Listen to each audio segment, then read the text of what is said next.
Исчистени се одроните од патните правци кои вчера ја зафатија Малешевијата. Екипи на Македонија пат утрово работеа на расчистување на одроните на повеќе патни правци, при што во доцните вечерни часови сите коловози беа исчистени.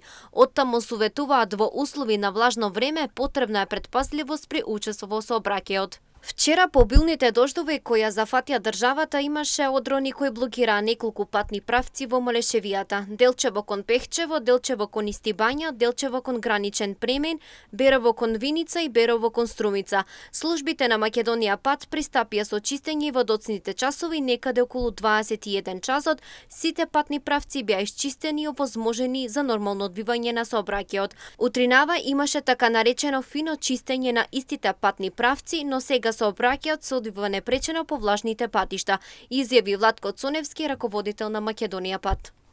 Вечер во врнежите ќе бидат почести на запад, а преку ноќта во источните делови од државата се очекува да наврнат и нови 60 литри на метар квадратни.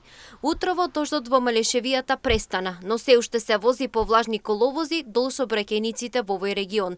И од АМСМ препорачуваат прилагодена брзина на движење, почитување на поставената сообраќајна сигнализација и внимателно управување со возилата, особено на патиштата низ котлините, речните долини и клисурите, каде има можност од појава на одрони. Ова посебно се однесува за делниците Катланово Велес, Маврово Дебар, Струга, Виница Берово и Кочани Делчево.